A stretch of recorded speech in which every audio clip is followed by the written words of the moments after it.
भक्तजनों, आज आप सुने बुधवार के दिन गणेश भगवान का खूब सुंदर कथा। एक बुढ़िया माई थी, उनकी एक बेटा और एक बेटी थी। बुढ़िया माई गणेश भगवान का भक्त थी। वो हर बुधवार के दिन बुढ़िया माई उपवास सारा दिन रहकर गणेश भगवान को पूजा करती थी।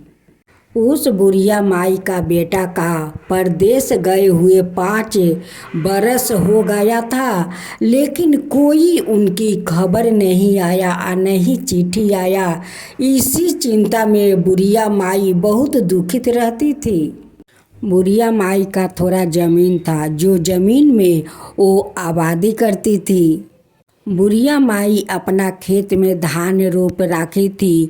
रोज बुढ़िया माई सुबह उठकर अपना खेत में जाती है और खेत का घास उठाती है।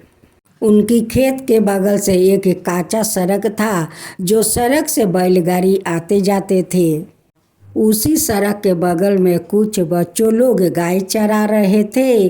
जब बैलगाड़ी आता है तो बुढ़िया माई दौड़ी दौड़ी जाती है, कहती है कि मेरा राजू आ गया, मेरा राजू आ गया। बुढ़िया माई का ध्यान उसी रास्ता में हमेशा रहता कि एक दिन तो मेरा बेटा आएगा, इसी बैलगाड़ी पर बैठ कर आएगा। उनकी बेटी कहती है कि माँ, जब बैलगाड़ी आता है और तुम देखती हो तो दौड़ी दौड़ी जाती हो, कहती हो कि राजू आ गया, राजू आ गया। आज तक तो भैया का कोई पता नहीं चला। भैया दुनिया में है या नहीं है, कोई पता नहीं है माँ। उनकी माँ कहती है कि नहीं बेटी, मेरा राजू है, इस दुनिया में मेरा राजू है। मेरा राजू को कुछ नहीं हुआ है बेटी, कुछ नहीं हुआ है। एक दिन देखना मेरा बेटा ज़रूर आएगा। अगर तेरा भाई नहीं आएगा तो तेरा शादी कैसे होगा? तेरा भाई तो आकर तेरा शादी करेगा। लेकिन बुढ़िया माई गणेश भगवान को इतना श्रद्धा भक्ति से पूजा करती थी, लेकिन कभी गणेश भगवान से अपना बेटे के बारे में नहीं पूछती और नहीं कहती।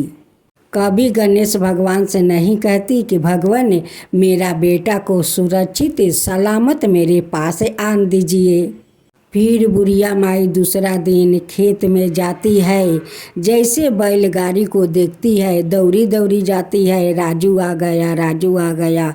अब सारे बच्चा कहने लगे कि लगता है बुढ़िया माई पागल हो गई है, इनकी बेटा लगता है इनकी बेटा छोड़कर चला गया हो या मर गया हो। इसलिए बुढ़िया माई गाड़ी देख कर दौड़ी दौड़ी जाती है, मेरा राजू आ गया, मेरा राजू आ गया। उनकी सोग में इस बुढ़िया माई पागल हो गई है। बुढ़िया माई का इस हालत देखकर गणेश भगवान का उनकी बेटा का रूप धारण करना पड़ा। एक दिन बैलगाड़ी पर गणेश भगवान बैठे हुए वो आ रहे थे।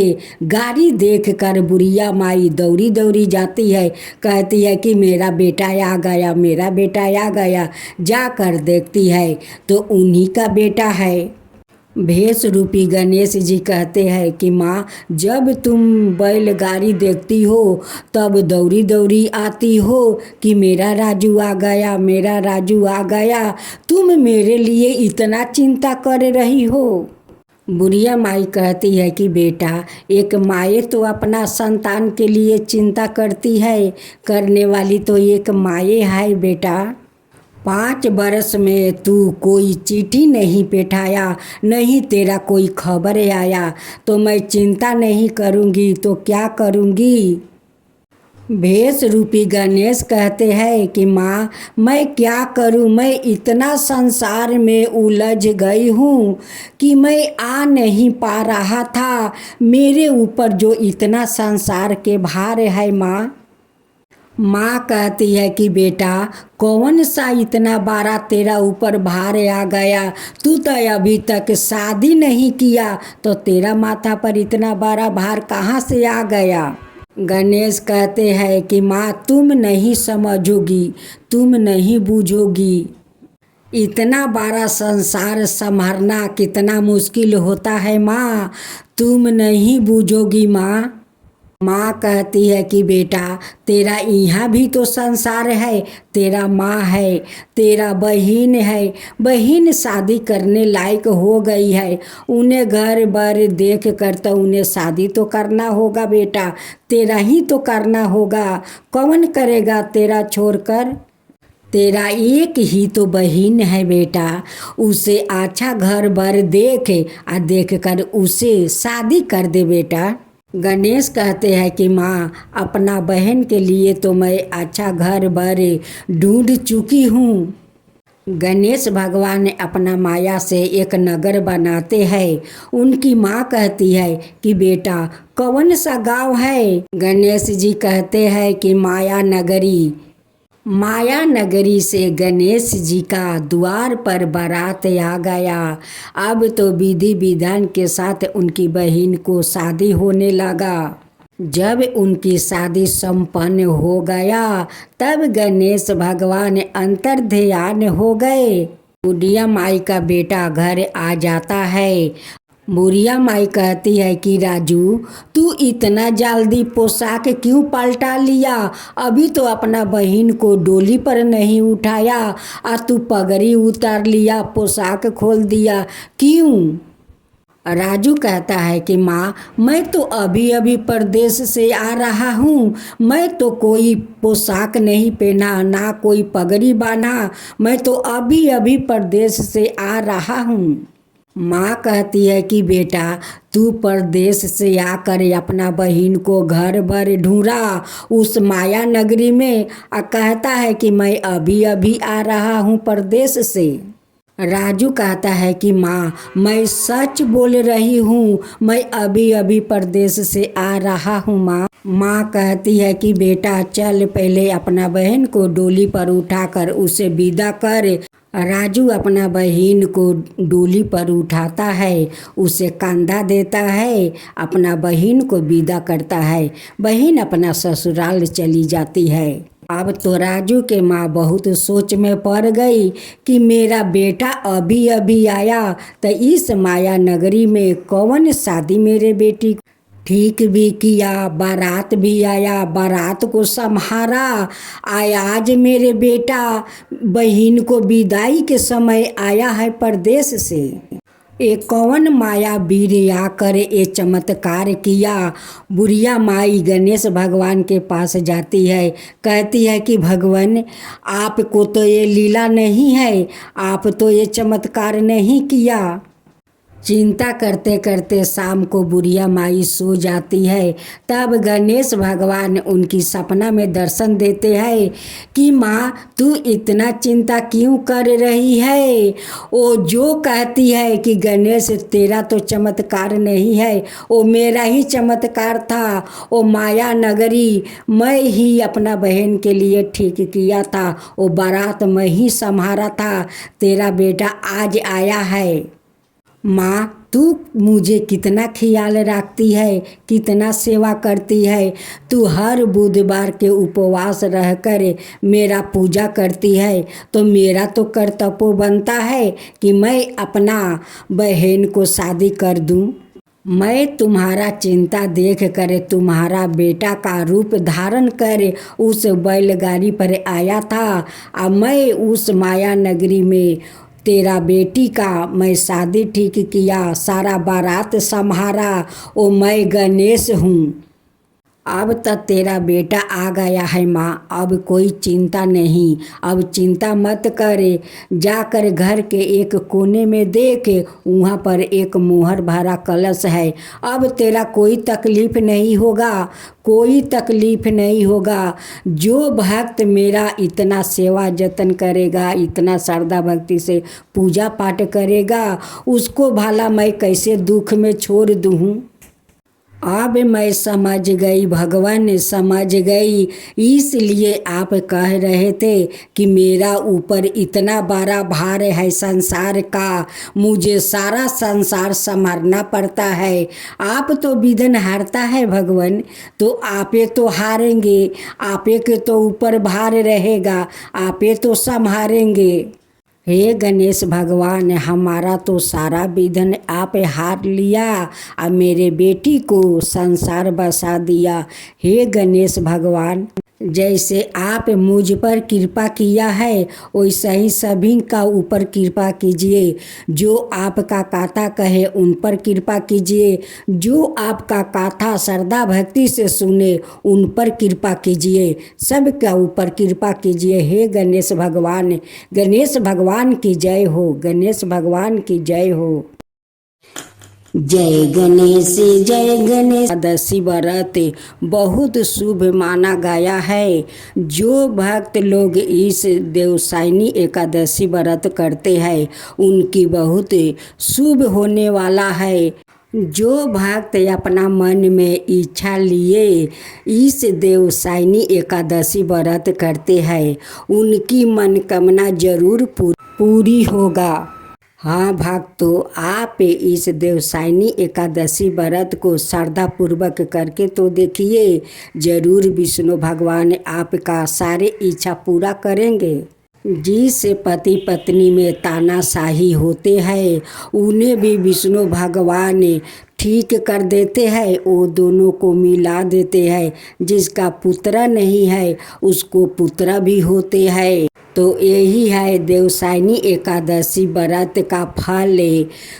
अनरा को आँख मिलता है, लंगड़ा को पाँव मिलता है, बाजिन को पुत्र मिलता है, निर्धन को धन मिलता है, कोरिया को काया मिलता है। यही है एकादशी व्रत का फल भक्तजनों।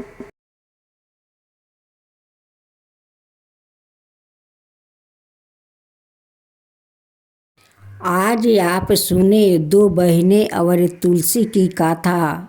गणेश भगवान रिद्धि और सिद्धि से दो बहनों को कैसे कथा सुनाते हैं, तो आइए हम लोग कथा सुनते हैं। एक दिन गणेश भगवान अपना दोनों पत्नियां रिद्धि और सिद्धि के साथ वो बर्मन कर रहे थे।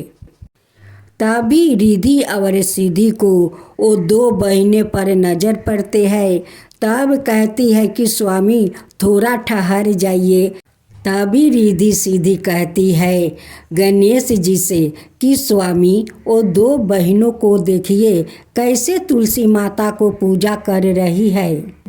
रिद्धि और सिद्धि गणेश जी से कहती है स्वामी ये दोनों बहनें के बारे में कुछ कहानी सुनाइए। गणेश जी कहते हैं कि ठीक है, तुम लोग को ये दोनों बहनें के बारे में कथा सुनाता हूँ। ये दोनों लड़कियों को तुम लोग देख रही हो, ये दोनों लड़की सेठ जी का बेटी है। बड़ी बहन के नाम है सीता और छोटी बहन के नाम है गीता। सीता बहुत श्रद्धालु और पूजा पाठ में श्रद्धा भक्ति रखती है। सीता सुबह उठकर अपना घर आंगन को सारा काम खत्म कर लेती है। स्नान करके तुलसी माता को श्रद्धा भक्ति से पूजा करती है। गीता सोकर उठती है, नहीं हाथ पैर धोती है, नहीं अपना कपड़ा बदलती है, वैसे ही जाकर तुलसी में जल ढाल देती है। कभी कभी तो गीता एक हाथ से कुछ खा रही है और दूसरे हाथ से तुलसी में जल ढाल रही है। क्योंकि गीता का पूजा पाठ में तो मन नहीं था और नहीं वो करना चाहती थी। उनकी पिताजी कहते हैं कि दोनों बहनें मिलकर तुलसी का सेवा करो। गीता अपना पिताजी के दिखावा के लिए करती है या जाकर कहती है कि पिताजी मैं तुलसी का पूजा कर लिया। देखते देखते सेठ जी के दोनों बेटी बड़ी हो जाती है। एक दिन सेठ जी अपना दोनों बेटी के लिए घर बार ढूंढने जाते हैं और ढूंढ कर वो दोनों बेटी को शादी कर देते हैं। दोनों अपना अपना ससुराल चली जाती है। सीता अपना ससुराल में सारे घर को संभाल लेती है, पूजा पाठ करती है, सास ससुर को सेवा करती है, अपना पति को सेवा करती है। लेकिन गीता अपना ससुराल में नहीं सास ससुर के सेवा करती है और नहीं कोई भगवान को ठीक से पूजा करती है। वो करती है तुलसी को तो नहीं स्नान करती है, नहीं कपड़ा बदलती है। वो जैसे रहती है वैसे ही जाकर तुलसी में जल ढाल देती है। एक दिन तुलसी माता गीता का हरकत देख कर गीता का सारा संपत्ति नष्ट कर देती है, क्योंकि गीता ऐसी हरकत कर रही थी। एक हाथ जल देती है तो दूसरे हाथ से वो पाता छीर छीर कर खा लेती है। अपना जूठा हाथ जाकर तुलसी का मंदिर के पास धो लेती है। इसीलिए उनकी सारा धन नष्ट हो जाता है। एक दिन उनकी सास ससुर गीता का हरकत देखकर घर से निकाल देते हैं। कहते हैं कि जब से तू आई है मेरा सारा धन नष्ट हो गया, मेरा धन बिला गया। तू तो कुलच्छनी है, नहीं धर्म से पूजा पाठ करती है और नहीं घर के ठीक से काम करती है। तेरे कारण मेरा सारा धन नष्ट हो गया। तुझे मैं अब एक पल अपना घर में नहीं रखूंगी। तू चला जा, अपना महके चला जा। गीता रोती बिलखती अपना महके आ रही थी। उसी समय उनकी बड़ी बहन सीता और उनकी पति वो भी महके आ रहे थे।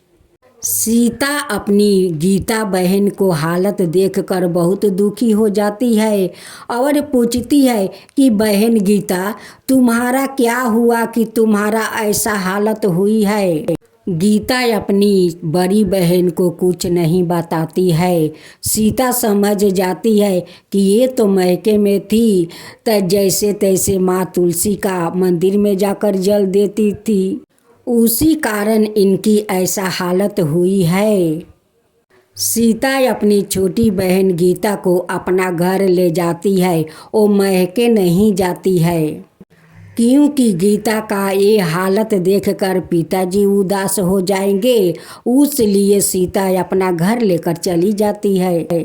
गीता को समझा बुझाकर कुछ धन देती है या धन देकर जाकर उनकी ससुराल में गीता को छोड़ आती है। उनकी सास ससुर को बुझा देती है कि अब ऐसा कभी वो नहीं करेगी, अब धर्म पालन करेगी। अब तो गीता अपना ससुराल में जाकर सास ससुर का सेवा करने लगी, तुलसी माता का पूजा करने लगी, विष्णु भगवान का पूजा करने लगी।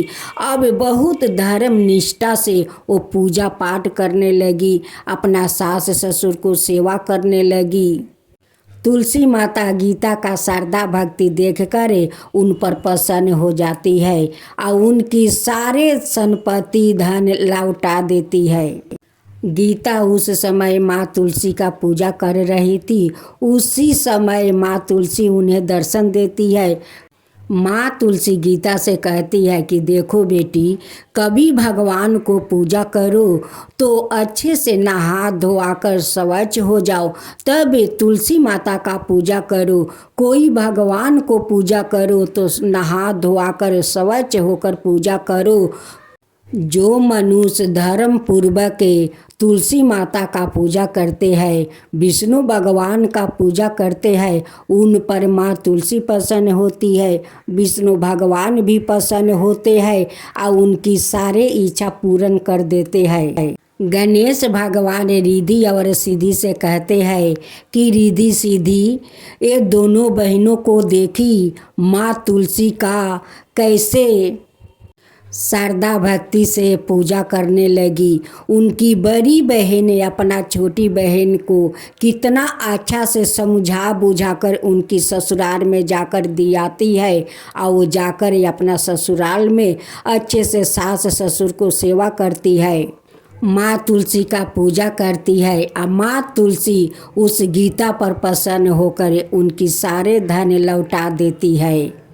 यही है माँ तुलसी और दो बहनें की कहानी। एक कहानी को समझी। रिद्धि सिद्धि कहती है कि हाँ स्वामी, मैं समझ गई। माँ तुलसी सारा देश दुनिया का घर घर में बास लेती है। यही माँ तुलसी का कहानी है। जय माँ तुलसी, जय माँ तुलसी।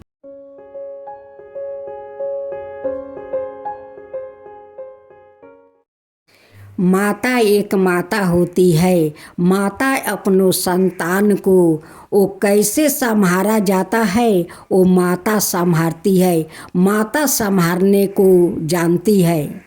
अपने परिवार को या संतान को वो दुख में नहीं देख सकती है।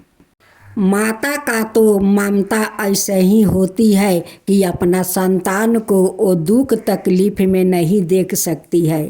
तो भक्तजनों, आज मैं कथा सुनाने जा रही हूँ इगारस माता और उनकी भक्त की। इगारस माता की जय हो, इगारस माता की जय हो, विष्णु भगवान की जय हो, विष्णु भगवान की जय हो। एक बुढ़िया माई थी जो अपना टूटे हुए झोपड़ी में रहा करती थी। बुढ़िया माई इगारस माता का भक्त थी। इगारस माता का एक फोटो लेकर उन्हें श्रृंगार करती थी, उन्हें पूजा पाठ करती थी। बुढ़िया माई सुबह सुबह उठ जाती है, अपना घर का सारा काम कर लेती है। करके वो गंगा या स्नान करने चली जाती है। उनके घर से थोड़ी दूरी पर गंगा थी, उसी गंगा में स्नान करने चली जाती है।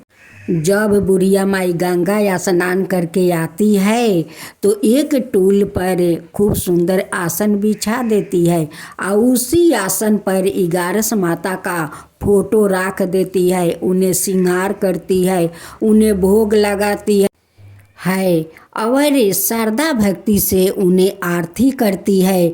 आरती करने के बाद वो जाकर भोजन करती है। एक दिन की बात है, एक दिन बुढ़िया माई का थोड़ा तबीयत खराब था। फिर भी बुढ़िया माई सुबह उठ कर आंगन घर के काम खत्म कर लेती है। करके वो गंगा या स्नान करने चली जाती है। जब गंगा या स्नान करके आती है, इगारस माता का श्रद्धा पूर्वक पूजा पाठ करती है। करने के बाद वो जाकर सो जाती है, क्योंकि बुढ़िया माई का तबीयत बहुत खराब हो चुका था। अब तो इगारस माता का बहुत चिंता होने लगी कि अब मेरा कौन श्रृंगार करेगा, कौन भोग लगाएगा, कौन आरती करेगा। मेरी बूढ़ी माई तो बीमार पड़ गई है। बुढ़िया माई को तो कोई सेवा करने वाला भी घर में नहीं था। इगारस माता एक लड़की का रूप धारण करती है, आकर बुढ़िया माई को सेवा करती है। इगारस माता अपना भक्त को इतना सेवा की, इतना सेवा की कि बुढ़िया माई ठीक हो गई और वो जुआन लगने लगी। बुढ़िया माई कहती है कि बेटी, अपना घर द्वार छोड़कर आकर तुम मुझे इतना सेवा की, इतना सेवा कि मैं तो ठीक हो गई। और देखो मेरा शास्त्री कितना अच्छा लग रहे है। बुढ़िया माई कहती है कि बेटी, अब तुम अपना घर जाओ, नहीं तो तुम्हारा माता पिता बहुत चिंता कर रहे होंगे कि मेरी बेटी कहाँ चली गई। भेष रूपी इगारस माता कहती है कि तू हमारा माँ नहीं है, तू भी तो मेरा माँ है। बुढ़िया माई कहती है कि बेटी, अब तुम अपना घर जाओ, मुझे अपना इगारस माता का श्रृंगार करना है, उन्हें भोग लगाना है, तुम अपना घर चली जाओ। अब मैं ठीक हो गई हूँ, तुम इतना सेवा की कि मुझे तो देखो जुआन बना दिया है। इगारस माता कहती है कि तुम जो इगारस माता का इतना सेवा करती हो तो तुम्हें तो जुआन होना जरूरी है, क्योंकि इगारस माता का पूजा तो करना होगा, श्रृंगार तो करना पड़ेगा। अगर तुम ठीक नहीं रहोगी तो इगारस माता के कौन श्रृंगार करेगा, कौन उन्हें भोग लगाएगा, कौन उन्हें आरती करेगा। तो देखा भक्तों, माँ को ममता ऐसा ही होता है। अपना भक्त को वो कैसे ख्याल रखती है, उनके लिए कितना चिंता करती है। इसीलिए तो 11 माता कहलाती है। तब से 11 माता अपना भक्त को ख्याल रखने लगी। एक दिन 11 माता कहती है कि तुम मुझे कहती हो माँ कि तुम अपना घर चली जाओ, क्या तुम मेरी माँ नहीं हो? ये मेरा घर नहीं है। बूढ़ी माई कहती है कि नहीं बेटी नहीं, ये तेरा ही तो घर है, मैं तेरी माँ हूँ। मेरा मतलब तो बेटी ये नहीं था, मैं यही सोच रही थी कि तुम्हारा माता पिता तुम्हारा बहुत चिंता कर रहे होंगे, इसलिए मैं बोल दिया कि बेटी अपना घर जाओ। 11 माता कहती है कि मेरा तो कोई नहीं है, तुम सब कुछ मेरे लिए हो। जैसे जैसे दिन बीत रहा था वैसे वैसे उनकी वयस होते जा रहे थे। एक दिन बुढ़िया माई 11 माता का भोग लगा रही थी, उनकी पूजा कर रही थी। 11 माता से कह रही थी कि हे 11 माता, आप तो सबकी दाता है, जग जननी माता है, सबको दाता है। अगर मेरा मृत्यु हो गया तो मेरा मुख में आग देने वाला कोई नहीं है, मेरा मुख में आग कौन देगा? उस दिन बुढ़िया माई का बात सुनकर 11 माता से और रहा नहीं जाता। 11 माता साक्षात वो प्रकट हो जाती है। बुढ़िया माई उस 11 माता को देखकर बहुत अचकित हो जाती है। बुढ़िया माई को इस चमत्कार देखकर आँख में आंसू भर आता है। 11 माता अपनी हाथ से उनकी आंसू पोंछती है, कहती है कि माँ अपना आँख से आंसू मत बहाओ। बुढ़िया माई कहती है कि नहीं बेटी, ये तो खुशी का आंसू है, खुशी का। आज जो आप मुझे चमत्कार दिखाया है, अपना दर्शन दी है, ये तो मैं कभी अपना मन में सोच नहीं रहा था। आपका दर्शन होगा। आप तो साक्षात एक लड़की का रूप में आकर मेरा इतना सेवा की माता, इतना सेवा की। मैं कभी सोचा नहीं था माता, सोचा नहीं था। 11 माता कहती है कि माँ तू जो मेरा इतना सेवा करती हो, इतना मुझे श्रद्धा भक्ति से श्रृंगार करती हो, तो मेरा तो कर्तव्य बनता है मैं भी तुम्हारा ख्याल रखूं।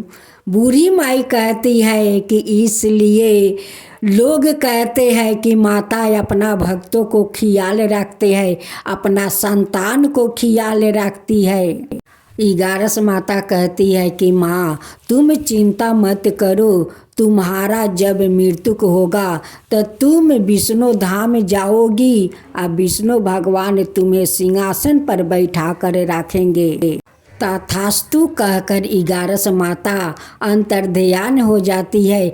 इधर बुढ़िया माई का मृत्यु होकर वो वैकुंठ धाम चली जाती है। वहाँ पर विष्णु भगवान उन्हें सिंहासन पर बैठाते हैं। हे 11 माता, जैसे आप उस बुढ़िया माई पर आप कृपा किया, वैसा ही सबका ऊपर कृपा कीजिए, सबका ऊपर ध्यान रखिए। जो आपका कथा कहे उन पर ख्याल रखिए, जो आपका श्रद्धा भक्ति से कथा सुनते हैं उनको भी ख्याल रखिए। हे 11 माता, उनको भी ख्याल रखिए। 11 माता की जय हो, 11 माता की जय हो। आप सुने कांवर भजन। बोलबम बोलबम बोलबम बोलबम के नारा बा, इहे एक सहारा बा। बोलबम के नारा बा, इहे एक सहारा बा। घंटा बजेला, घंटी बजेला, घंटा बजेला, घंटी बजेला। बाजेला शंख धवानी हे भोलेनाथ, बाजेला शंख धवानी हे भोलेनाथ। हाथी ना घोड़ा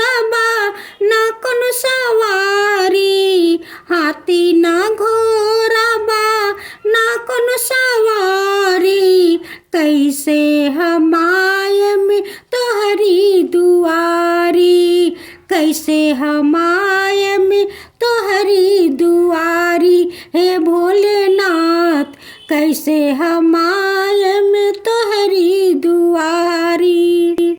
बोलबम बोलबम के नारा बा, इहे एक सहारा बा, बोलबम के नारा बा, इहे एक सहारा बा।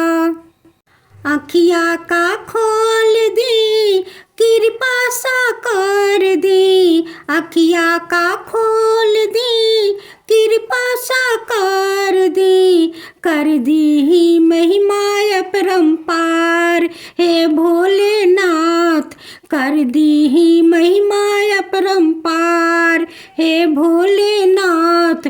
बोलबम बोलबम के नारा बा, इहे एक सहारा बा, बोलबम के नारा बा, इहे एक सहारा बा। हे कन कन के बासी, हे अंतर्जामी, हे कन कन के बासी, हे अंतर्जामी, तोहरा ही जैसन कोई ना बेदानी, तोहरा ही जैसन कोई ना बेदानी हे भोलेनाथ, हे भोलेनाथ। तीनों ही लोक में कोई ना दूजा, तीनों ही लोक में कोई ना दूजा, हम सब तोहरी सवारी हे भोलेनाथ, हम सब तोहरी सवारी हे भोलेनाथ। चाहे पीरा दी, चाहे दर्द, चाहे पीरा दी, चाहे दर्द, चल कर आयम तोहर दुआरी हे भोलेनाथ, चल कर आयम तोहर दुआरी हे भोलेनाथ। काटा गरा दी, कंकर चुबा दी, काटा गरा दी, कंकर चुबा दी, फिर भी हम आयम तोहरी दुआरी, फिर भी हम आयम तोहरी दुआरी हे भोलेनाथ, फिर भी हम आयम तोहरी दुआरी हे भोलेनाथ। घंटा बाजेला, घंटी बाजेला, घंटा बाजेला, घंटी बाजेला, बाजेला शंख धवानी हे भोलेनाथ, बाजेला शंख धवानी हे भोलेनाथ। बोलबम बोलबम बोलबम के नारा बा, इहे एक सहारा बा, बोलबम के नारा बा, इहे एक सहारा बा। हाथी ना घोड़ा बा, ना कोनो सवारी, हाथी ना घोड़ा बा, ना कोनो सवारी, पैदल हम आयम तोहरी दुआरी हे भोलेनाथ, पैदल हम आयम तोहरी दुआरी हे भोलेनाथ। कांटा गरेला, छाला परेला, कांटा गरेला, छाला परेला, फिर भी हम आयम तोहरी दुआरी हे भोलेनाथ, फिर भी हम आयम तोहरी दुआरी हे भोलेनाथ। छाला परेला, कंकर गरेला, छाला परेला, कंकर गरेला, चहलो पर फिर भी पग ना उठेला, चालो पर फिर भी पग ना उठेला हे भोलेनाथ, चाहलो पर फिर भी पग ना उठेला हे भोलेनाथ।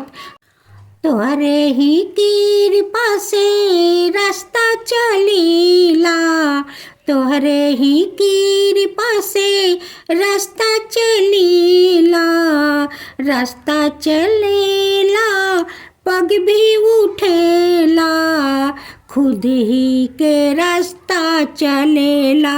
हे भोलेनाथ खुद ही के रास्ता चलेला, हे भोलेनाथ तोहर बा महिमा तिहारी, हे भोलेनाथ तोहर बा महिमा तिहारी, हे भोलेनाथ। बोलबम बोलबम बोलबम के नारा बा, इहे एक सहारा बा, बोलबम के नारा बा, इहे एक सहारा बा। आज आप सुने पवन पुत्र हनुमान जी की व्रत कथा। वाल्मीकि रामायण के अनुसार लंका जलाते समय आग की तपिश के कारण हनुमान जी को बहुत पसीना आ रहा था। इसलिए लंका दहन के बाद जब उन्होंने अपनी पोछ में लगी आग को बुझाने के लिए समुंदर में छलांग लगाई तो उनके शरीर से पसीने की एक बड़ी सी बूंद समुंदर में गिर पड़ी। उस समय एक बड़ी मछली ने भोजन समझ वो बूंद निगल गई। उसके उदर में जाकर वो बूंद एक शरीर में बदल गई। एक दिन पाताल के असुरराज वही रावण के सेवकों ने उस मछली को पकड़ लिया। जब वो उसका पेट चीर रहे थे तो उसमें से बानर की आकृति का एक मनुष्य निकला। वो उसे वही रावण के पास ले गया। वही रावण ने उसे पातालपुरी का रक्षक नियुक्त कर दिया। यही बानर हनुमान पुत्रा मकरध्वज के नाम से प्रसिद्ध हुआ। जब राम रावण से युद्ध हो रहा था तब रावण की आज्ञा अनुसार वही रावण राम लक्ष्मण का अपहरण कर उन्हें पातालपुरी ले गया। उनके अपहरण से वानर सेना भयभीत शोकाकुल हो गई, लेकिन विभीषण ने यह भेद हनुमान के समक्ष प्रकट कर दिया। तब राम लक्ष्मण की सहायता के लिए हनुमान जी पातालपुरी पहुँचे। जब उन्होंने पाताल के द्वार पर एक बानर को देखा तो वो आश्चर्यचकित हो गया। उन्होंने मकरध्वज से उसका परिचय पूछा। मकरध्वज अपना परिचय देते हुए बोला, मैं हनुमान पुत्रा मकरध्वज हूँ और पातालपुरी का द्वारपाल हूँ। मकरध्वज की बात सुनकर हनुमान जी क्रोधित होकर बोले, यह तो तुम क्या कर रहे हो दुष्ट, मैं बाल ब्रह्मचारी हूँ, फिर भला तुम मेरे पुत्रा कैसे हो सकते हो। हनुमान का परिचय बताते ही मकरध्वज उनके चरणों में गिर गया और उन्हें प्रणाम कर अपनी उत्पत्ति की गाथा सुनाई। हनुमान जी ने भी मना लिया कि वो उनका ही पुत्र है, लेकिन यह कहकर कि वो अभी अपने श्री राम और लक्ष्मण को लेने आया है। जैसे ही द्वार की ओर बढ़े वैसे ही मकरध्वज उनका मार्ग रोकते हुए बोला, पिताश्री, यह सत्य है कि मैं आपका पुत्र हूँ, लेकिन अभी मैं अपने स्वामी की सेवा में हूँ, इसलिए आप अंदर नहीं जा सकते। हनुमान ने मकरध्वज को अनेक प्रकार से समझाने का प्रयास किया, किंतु वो द्वार से नहीं हटा। तब दोनों में घोर युद्ध शुरू हो गया।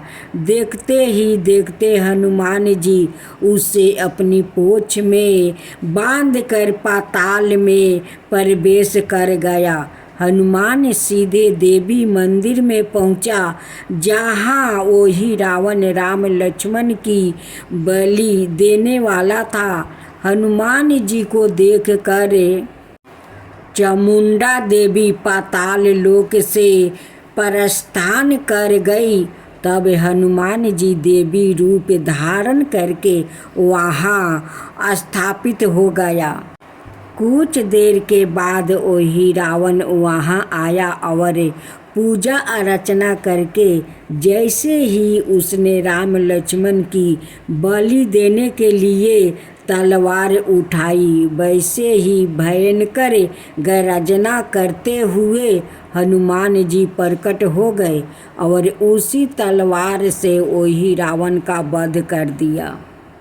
उन्होंने राम लक्ष्मण को बंधन से मुक्त किया। तब श्री राम ने पूछा, हनुमान, तुम्हारी पूंछ में यह कौन बंधा है? बिल्कुल तुम्हारे सामान ही लाग रहा है, इसे खोल दो। हनुमान ने मकरध्वज का परिचय देकर उसे बंधन मुक्त कर दिया। मकरध्वज ने श्री राम के समक्ष सिर झुका लिया। तब श्री राम ने मकरध्वज का राज्याभिषेक कर उसे पाताल का राजा घोषित कर दिया और कहा कि भविष्य में वह अपने पिता के समान दूसरों की सेवा करे। यह सुनकर मकरध्वज ने तीनों को प्रणाम किया। तीनों उसे आशीर्वाद देकर वहाँ से प्रस्थान कर गया। इस प्रकार मकरध्वज हनुमान पुत्रा कहलाया। रावण के सुंदर कांड में हनुमान जी के साहस और देवाधीन कर्म का वर्णन किया गया है। हनुमान जी की भेंट राम जी से उनके वनवास के समय तब हुई, जब राम जी अपने भर्ता छल मन के साथ अपनी पत्नी सीता की खोज कर रहे थे। भगवान ब्रह्मा को प्रसन्न करने के लिए रावण ने कई वर्षों तक घोर तपस्या की। एक दिन भगवान ब्रह्मा को प्रसन्न करने के लिए उन्होंने अपना सिर काटने का फैसला किया। जब उसने अपना सिर काट दिया तो तीर शंकु सशरीर स्वर्ग जाना चाहते थे। अंत में इसके लिए उन्होंने वशिष्ठ जी अनुरोध किया, किंतु वशिष्ठ जी ने इस कार्य के लिए अपनी समर्था जताई।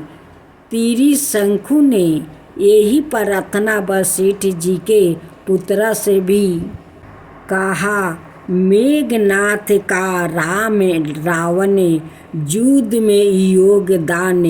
कुंभकर्ण के अंत के बाद रावण के पास अब केवल एक उसका पुत्र इंद्रजीत ही रह गया था। उसने इंद्रजीत को आदेश दिया कि वो युद्ध की ओर कूच करे।